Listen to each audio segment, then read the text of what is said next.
အားလုံးပဲမင်္ဂလာပါ Tech City Channel နဲ့ကြိုဆိုပါရစေဒီ channel ဆိုလို့ရှိရင်ကွန်ပျူတာပိုင်းဆိုင်ရာသင်ခန်းစာတွေ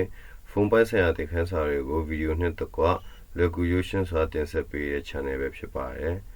ကျွန်တော်တို့ဒီ channel လေးကိုလည်းအားပေးကြဖို့တောင်းဆိုပါရခင်ဗျာ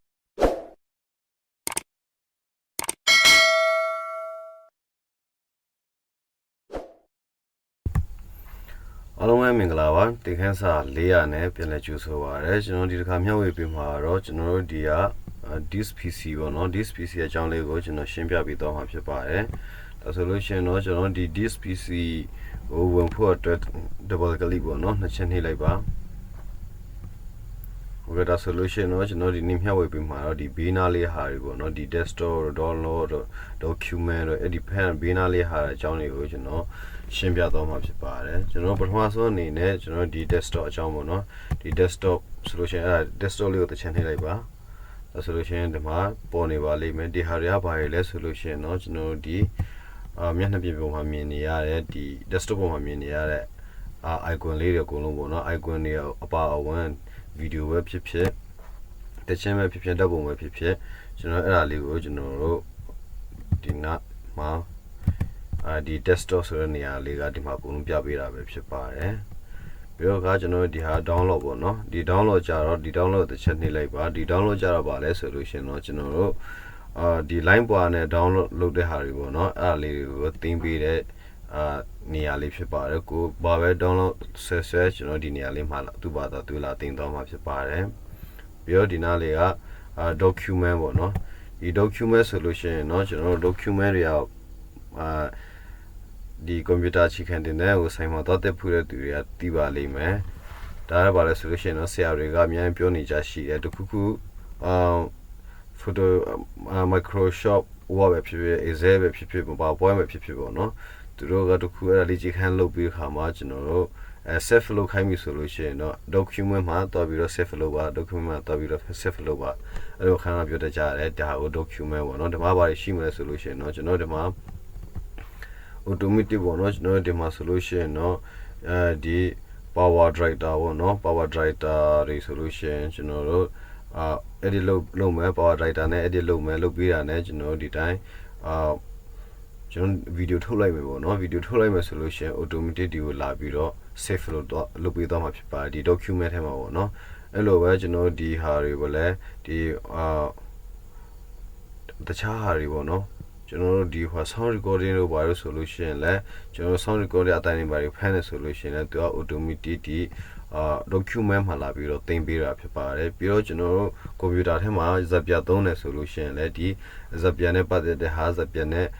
ကိုဒီတွေပါပုတ်တဲ့ဟာဆိုလို့ရှိရင်လည်းဒီဇာပြထဲမှာကိုလို့သူက automatic ဒီ document ထဲမှာဝင်ပြီးဒီဇာပြထဲမှာသူ့ဘာသာသူ automatic လာပြီးတင်ပေးသွားတာပဲဖြစ်ပါတယ်ပြီးတော့ဒီ picture လေးပေါ့နော် picture ဒီ picture ကိုတစ်ချက်နှိပ်လိုက်ပါဒါဆိုလို့ရှိရင်တော့ဒီ picture ထဲမှာကျွန်တော်တို့camera roll ရှိမယ် save picture ရှိမယ် screenshot ရှိမယ်ပြီးတော့ဒီတခြားဟာပေါ့နော်ဒီ camera roll ဆိုတဲ့ဟာကကျွန်တော်တို့ဒီ laptop မှာဆိုလို့ရှိရင်ကျွန်တော်တို့ camera သေးသေးလေးဒီမျက်နှာချင်းဆိုင်မှာကိုမျက်နှာချင်းဆိုင်မှာရှိနေတဲ့ camera သေးသေးလေးရတယ်ရိုက်ထားတဲ့ဟာတွေကိုဒီ camera roll ထဲမှာသင်ပေးထားတာပဲဖြစ်ပါတယ်အခုကကြာကျွန်တော်ရိုက်ထားတာမရှိတဲ့တော့မရှိတာပါဒီ save picture ဆိုတဲ့ဟာပါလဲဆိုလို့ရှိရင်เนาะကျွန်တော်တို့ဒီcomputer line ပေါ်ကကျွန်တော်တို့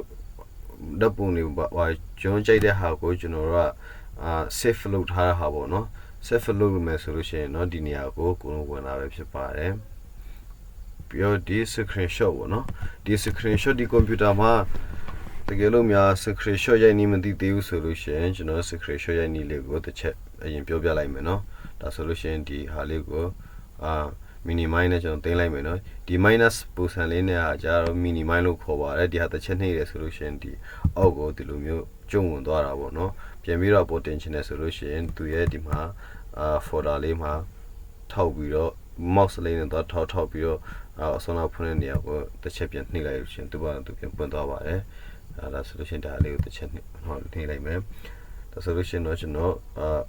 keyboard လေးကိုပြချင်လို့ကျွန်တော် keyboard လေးတစ်ချက်တော့ခေါ်လိုက်အောင်မယ်နော်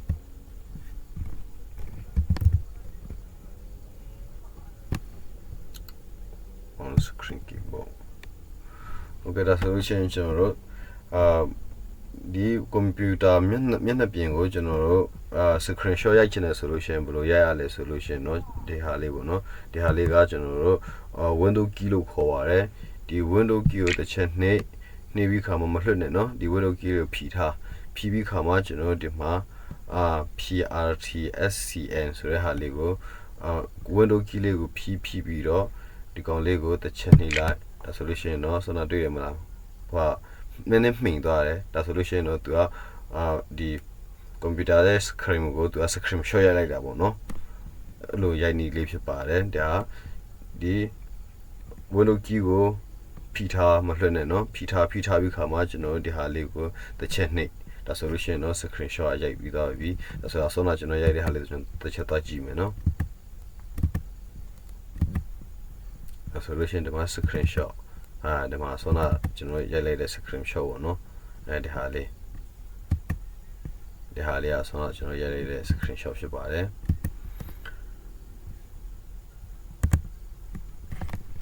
ဟုတ်ကဲ့ဒီ picture မှာဆိုလို့ရှိရင်တော့ဒီလိုမျိုး screen shot သူကလည်းauto သင်ပေးတာပေါ့ဒီဟာလေးဆိုလို့ရှိရင်ကျွန်တော်တို့Photoshop နဲ့ပဲဖြစ်ကျွန်တော်တို့ဓာတ်ပုံပြင်လိုက်တယ်ပေါ့နော်ပြင်လိုက်တယ်ကိုကသိမ်းပြီဆိုလို့ရှိရင်ဒီမှာpicture ကိုလာပြီးတော့သိမ်းလို့ရတယ်ဒါမှမဟုတ်ကျွန်တော်တို့အခြားနေရာကိုလည်းသိမ်းလို့ရတယ်အဲ့သိမ်းနည်းကိုလည်းကျွန်တော်ရှေ့မှာနောက်မှာပြန်ပြောပြမယ်ပေါ့နော်ပြီးတော့ခုကကြာကျွန်တော် music သွားမယ်ဒီ music ကိုတစ်ချက်နှိပ်လိုက်ပါဒီ music မှာကြာတော့ဘာမှမရှိသေးဘူးကျွန်တော်ဒီ music မှာကြာ music ဆိုတဲ့အတိုင်းကျွန်တော်တို့တချင်းတွေပါထည့်ပေးရမှာပေါ့နော်ကိုတချင်းတွေပါနားထောင်ချင်တယ်ဆိုလို့ရှိရင်တော့ဒီ music ထဲမှာလာပြီးတော့သိမ်းလို့ရပါတယ်ဒီလိုပါပဲဒီ video မှာဆိုလို့ရှိရင်လည်းဒီမှာ video ပေါ့နော်ကျွန်တော်တို့edit လုပ်ပြီးခါမှာကျွန်တော်တို့တည်တဲ့ကို file ကိုမဖွဲ့ပဲနဲ့မဖွဲ့ချင်ဘူးဒီမှာဒီ video သူ့ရဲ့ original video မှာလာသိမ်းချင်တယ်ဆိုလို့ရှိရင်လည်းသိမ်းလို့ရပါတယ်လိုမျိုးသိမ်းရတာပဲဖြစ်ပါတယ်ဒီအောက်နားလေးဟာကျတော့ကျွန်တော်ကိုယ်တိုင်ပြန်ပြီးတော့folder ဖွဲ့ထားတဲ့ဟာပေါ့နော် folder ဖွဲ့ထားတဲ့ဟာပဲဖြစ်ပါတယ်ဆိုလို့ရှိရင်ကျွန်တော်တို့ဒီအပေါ်နားဟာလေးတွေကိုဒီဟာလေးတွေကိုနားလေပြီလို့ပဲယူဆလိုက်တော့မယ်ဒါဆိုလို့ရှိရင်ကျွန်တော်နောက်ထပ်တစ်ခုပြန်ပြောပြချင်တာပါလဲဆိုလို့ရှိရင်เนาะကျွန်တော်တို့ဒီကို save လုပ်ထားတဲ့ဒီဓာတ်ပုံတွေပေါ့နော်ဒီဓာတ်ပုံတွေကဒီမှာအကုန်လုံးပြည့်ကျဲနေတယ်ဒီမှာ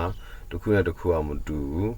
ဒါဆိုလို့ရှိရင်ဒီကောင်တွေဆိုလို့ရှိရင်ကျွန်တော်တို့ Photoshop ပေါ့နော်ဒါ Photoshop တွေပြီးတော့ဒီမှာဆိုလို့ရှိရင်เนาะ lesson 1 2 3အဲ့လိုမျိုးဓာတ်ပုံတွေကိုထားပေးထားအဲ့ဒါလေးကိုကျွန်တော်တို့ကကြည့်ရရှုပ်နေတယ်ပေါ့နော်ရှင်းလေးဖြစ်သွားအောင်ကျွန်တော်တို့ folder တစ်ခုစောက်ပြီးတော့သူ folder like ကိုထည့်နေလေးကိုကျွန်တော်တင်ပြသွားမှာဖြစ်ပါတယ်ဒါဆိုလို့ရှိရင်တော့ဒီအတွက်ကျွန်တော်ပထမဆုံးပါလို့ရမှာလဲဆိုလို့ရှိရင်တော့ဒီဟာလေးတွေပေါ့ဒီသုံးခုအတွက်ကိုကျွန်တော်folder တစ်ခုစောက်လိုက်မယ်နော်ဒါဆိုလို့ရှိရင်တော့ဒီနေရာလွတ်လေးမှာနေရာလွတ်တဲ့နေရာလေးမှာ right click တစ်ချက်ထောက်လိုက်ပါပြီးတော့ဒီ new လေးကိုသွားလိုက်ပါဒီဟာ folder ဆောက်နေကိုလည်းအရင် video တွေမှာကျွန်တော်ပြောပြီးသားဖြစ်ပါရနော်ဒီမှာ new ကိုနှိပ်ပါပြီးတော့ folder ပြီးခါမှာကျွန်တော်တို့ဒီမှာဒီနားလေးမှာပေါ့နော် new folder ဆိုတဲ့နေရာအပြန်တိုင်းပြနေပါတယ်အဲ့ဒါမှာကိုကြိုက်တဲ့စာထည့်လို့ရပါတယ်ပေါ့နော်ကျွန်တော်ဒီမှာlesson လို့ထည့်လိုက်မယ်နော်ဒီကောင်လေးထည့်ဖို့အတွက်ဖြစ်တဲ့အတွက်ဒီမှာအဲ့စာရိုက်ပြီးပြီဆိုလို့ရှိရင်တော့ enter တစ်ချက်နှိပ်လိုက်ပါ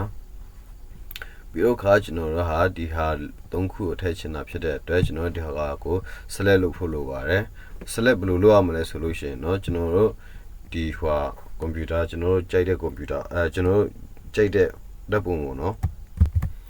ကျွန်တော်တို့ကြိုက်တဲ့ဓာတ်ပုံမှာ mouse နဲ့တစ်ချက်သွားထောက်လိုက်ပါပြီးတော့ကျွန်တော်တို့ keyboard ထက်က control key လေးကိုဖိထားပါပြီးတော့ကျွန်တော်နောက်ထပ်ဓာတ်ပုံကိုသွားပြီးတော့တစ်ချက်ပြင်ပြီးနှိပ်ပေးပါပြီးတော့ကိုနှိပ်ပေးပါ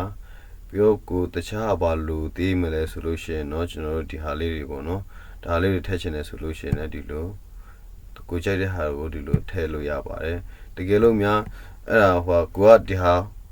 select လုပ်ပြီးပြီဆိုလို့ရှိရင်เนาะ control key ဖိထားတဲ့ဟာလေးကိုလွှတ်ပေးလိုက်ပါပြီးတော့ဒီအခုကကြာတော့တစ်ခုနှစ်ခုသုံးခုလေးခုငါးခုပေါ့เนาะအဲ့ဒီငါးခုထဲမှာကျွန်တော်တို့ဟာကအခုကဒီ lesson ပဲယူချင်တာပေါ့နော်ဒီ lesson 1 2 3ကို web folder တစ်ခုမှသိမ်းချင်တာဖြစ်တဲ့အတွက်ဒီနှစ်ခုကမလိုဘူးပေါ့နော်ဒါပေမဲ့ဆက်လက်အောင်ပေးမိသွားပြီအဲ့ဒါဘယ်လိုပြန်ဖြုတ်မလဲဆိုလို့ရှိရင်တော့ control key လေးကိုပဲပြန်ပြီးတော့ဖြီထားလိုက်ပါကိုမလိုချင်တဲ့ဓာတ်ပုံတွေကိုတစ်ချက်ပြင်ပြီးနှိပ်ပေးလိုက်ပါဒါဆိုလို့ရှိရင်တော့သူက select မပေးတော့ဘူးပေါ့နော်ဒီဘက်ဟာဆိုလို့ရှိရင်တစ်ချက်နှိပ်ပေးလိုက်ပါဒါဆိုလို့ရှိရင်တော့သူက select မပေးတော့ဘူးဒါဆိုလို့ရှိရင်ကျွန်တော်တို့ဒီဟာကိုဒီ lesson 1 2 3ကိုကျွန်တော်တို့ copy ကူးပြီးတော့ဒီဖက် lesson ထဲမှာကျွန်တော်တို့page လုပ်ပေးဒီဖက်ကိုတော့ကူးရမှာပေါ့နော်တော့ထည့်ပေးရမှာဖြစ်တယ်အဲ့ဒီအတွက်ကျွန်တော်right click လေးထောက်ပြီးတော့ကျွန်တော် direct click လေးထောက်မယ်ပြီးတော့ copy နှိပ်မယ်ပေါ့နော်ဒါလေးမပြောခင်ကျွန်တော်ဒီ copy page လုပ်နည်းကိုလည်းကျွန်တော် video တစ်ခုနဲ့သင်ပေးပြီးတော့ဖြစ်ပါတယ်တကယ်လို့မကြည့်သေးဘူးဆိုလို့ရှိရင်လည်းကျွန်တော်ဒီညာတောင်းသားလေးမှာပေါ့နော်ကျွန်တော်လစ်လေးချပေးထားပါတယ်အဲ့နေရာကိုတစ်ချက်ဝင်ပြီးတော့တစ်ချက်ပြန်သွားကြည့်ပေးပါနော်ဒါဆိုလို့ရှိရင်တော့အခုပုံမှန်လိုက်ကြိတ်ထောက်ပြီးသွားပြီဒါဆိုလို့ရှိရင်တော့ဒီမှာကcut ရှိမယ်ဒီမှာ copy ရှိမယ်ပေါ့နော်ဒီ cut ဆိုတာကကျွန်တော်ဖုန်းတွေပိုင်းမှာသုံးမယ်ဆိုလို့ရှိရင်တော့ move နဲ့တူတူပေါ့နော်ဒီ cut ဆိုတဲ့တစ်ချက်နှိပ်ပြီဆိုလို့ရှိရင်တော့ဒီဟာလေးတွေဒီ lesson ဆိုတဲ့ဟာလေးတွေကမင်းလေးဖြစ်သွားပြီးတော့ကျွန်တော်တို့ဒီဖက်lesson ပေါ့နော်ဒီဖက် folder ထဲကိုကူးလိုက်မယ်ဆိုလို့ရှိရင်เนาะဒီကဓာတ်ပုံလေးတွေလည်းဒီမှာမထားခဲ့တော့ဘူးတခါနဲ့ဒီ folder ဖက်ကိုအလိုလို automatic ရောက်သွားမှာဖြစ်ပါတယ်ဒီ copy နှိပ်မယ်ဆိုလို့ရှိရင်เนาะ copy နှိပ်မယ်ဆိုလို့ရှိရင်เนาะဒီက lesson လေးတွေကလည်းဒီမှာကျန်ခဲ့မယ်ပြီးတော့ဒီဖက်မှာတော့ကူးလိုက်မယ်ဆိုလို့ရှိရင်လည်းဒီဖက်မှာရှိမယ်ဒါဟာ copy ဆိုတာပွားတာပေါ့เนาะဒါပေမဲ့အခုကကြာတော့ကျွန်တော်တို့ကဒီcut ကိုသုံးမှာဖြစ်ပါတယ်ဒီအပြင်မှာကမကြံခဲ့စေချင်ဘူးဒီ lesson 1 2 3ဆိုတဲ့ဟာလေးကိုကျွန်တော်ဒီ folder လေးထဲကိုပဲအကုန်လုံးရောက်စေချင်တဲ့အတွက်ကျွန်တော်ဒီကကြီးပုံလေးပဲပေါ့နော် cut ကိုတစ်ချက်နှိပ်ပါနှုတ်မဟုတ်ဒီ keyboard ထက်က control x ကိုနှိပ်လို့လည်းရပါတယ်ဒါဆိုလို့ရှိရင်တော့ဒီဟာလေးကိုတစ်ချက်နှိပ်ပါဒါဆိုလို့ရှိရင်တော့ဒီမှာ lesson တွေကဒီမှာမှင်လေးဖြစ်သွားပြီเนาะပြီးတော့ခါကျွန်တော်တို့ဒီ lesson ဆိုတဲ့ဟာလေးကို double click နဲ့ဖွင့်လိုက်ပါပြီးတော့ဒီမှာဘာမှမရှိသေးပါဘူးဒါဆိုလို့ရှိရင်တော့ဒီလွတ်တဲ့နေရာလေးတွေကိုလွတ်တဲ့နေရာလေးမှာကျွန်တော်တို့ right click တစ်ချက်ထောက်ပါပြီးတော့ဒီမှာအပေါ်နားလေးမှာဒီမှာပေါ့နော်ဒါလေးကိုတစ်ချက်နှိပ်လို့ရပါတယ်နှိပ်ပြီးဆိုရှင်ဒါ page ခေါ်တာပေါ့နော်ဒီလိုမှမဟုတ်ဘူးဆိုလို့ရှိရင်ဒီလိုဒီထည့်ဝင်ပြီးဆိုလို့ရှိရင် control v နှိပ်ပြီးတော့လည်းကျွန်တော်တို့ page ကိုလုပ်လို့ရပါတယ်ဒါဆိုရှင်ကျွန်တော်ဒီမှာ right click ထောက်တဲ့နည်းနဲ့ကျွန်တော်ရင်ပြမှာဖြစ်ပါတယ်right click ထောက်မယ်ပြီးတော့ဒီနားလေးပုံနားလေး page ဆိုတဲ့ဟာလေးကိုတစ်ချက်ပြန်နှိပ်ပြီးပါဒါဆိုလို့ရှိရင်တော့ဆိုတော့ကျွန်တော်ကူးတဲ့ဟာဒီဘက်မှာရောက်သွားပါပြီအခုကျွန်တော်ဒီဟာလေးကဓာတ်ပုံမပေါ်ဘူးဖြစ်နေတယ်ပေါ့နော်ဒါ site သေးတဲ့အတွက်မပေါ်ဘူးဖြစ်နေတယ်အဲ့ဒါကိုကျွန်တော်ဓာတ်ပုံပေါ်အောင်မလို့လုပ်အောင်မလဲဆိုလို့ရှိရင်တော့ကျွန်တော်ဒီညာဖက်အောက်နာလေးကဒါဟာလေးပေါ့နော်ဒီဟာလေးကိုကျွန်တော်တစ်ချက်နှိပ်ပြီးပါဒါဆိုလို့ရှိရင်ဒီလိုလေးပေါ်သွားမယ်ပေါ့နော်သူကဓာတ်ပုံဖြစ်ပြန်ပြပါတယ်ဒါဆိုလို့ရှိရင်တော့ကျွန်တော်တို့ဆောနာဟာလေးကိုတော့ဖို့အတွက်ဒီနားလေးမြားလေးနဲ့အနောက်ဆိုလိုက်မယ်နော်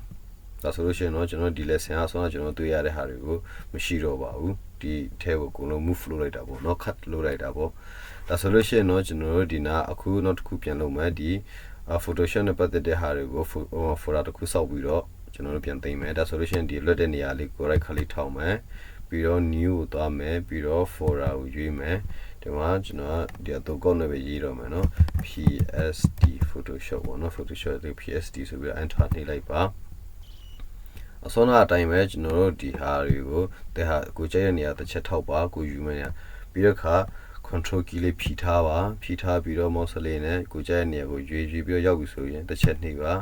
ါအဲ့အတိုင်းပဲကျွန်တော်ဒီဖက်အောက်ဟာလည်းတစ်ချက်နှိပ်ကိုရွေးပြီးတော့တစ်ချက်နှိပ်ပြီးတော့ဒီဖက်ပြန်သွားတစ်ချက်နှိပ်ဒါဆိုလို့ရှိရင်တော